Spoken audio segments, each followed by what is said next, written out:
Let's talk a little bit about our hip flexors, okay? So your hip flexors are these muscles here that help you to be able to flex at the hip, to be able to lift your leg, right? They also stretch out so that we can stand up, okay? Now, when we're on the bike, we are constantly tightening and shortening these hip flexor muscles. So they contract to let us bend, right? Which is totally fine, it's normal. What that does with that principle of reciprocal inhibitors is it stretches out. We get a stretch through all of these muscles that relax. These let go so that these can tighten. And when we're forward and when we're moving on the bike, we've got a lot going on these muscles, and these ones are just kind of along for the ride, if you will. So there's a twofold principle here, and one is that we want to strengthen our back muscles. The other is that we need to stretch our hip flexors. So I'm going to show you a little bit of a hip flexor stretch that you can do anywhere.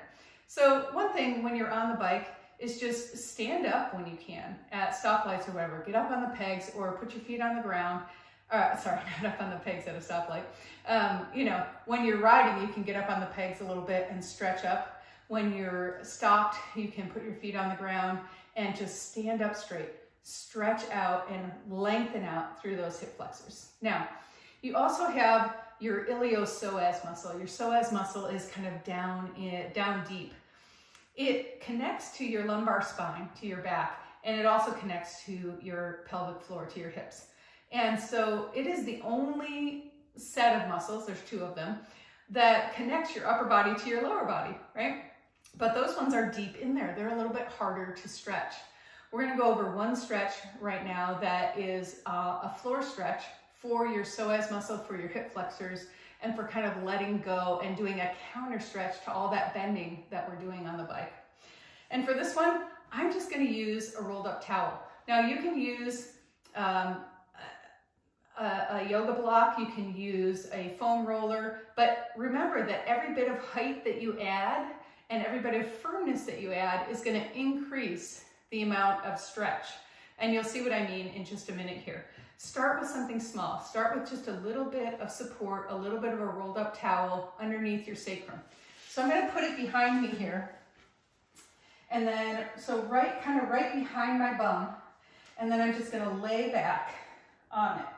Now, what that does is it tips my pelvis forward and it stretches out. I can feel the stretch through here just with a little bit of anterior pelvic tilt.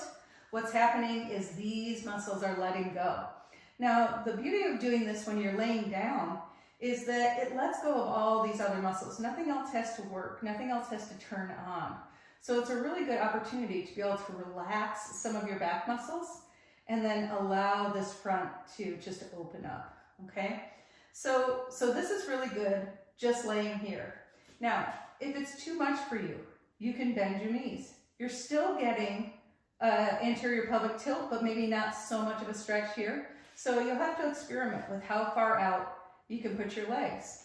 And maybe eventually you'll get to the point where you can straighten them out, but it might take time.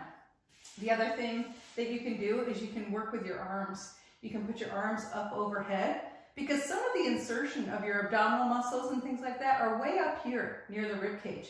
And so the only way that you're going to get those to stretch, see, even right here, these are not stretched. The only way you get those to stretch is by opening up more. And it doesn't have to be a back bend.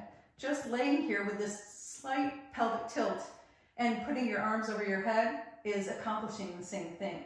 So you can work with elbows overhead or just arms resting overhead, or even out to the sides a little bit can open up through your oblique muscles and through your chest here. Now, like I said, you can increase that pelvic tilt by putting something bigger under here. So you could put a block or a book or something that is a little bit taller. I'm just going to use my fists here to demonstrate. But if I put my fists on top of the towel and then I reach my legs out, now I've created more of a bridge. Now I've created more of a stretch through these hip flexors, and that's going to be more intense.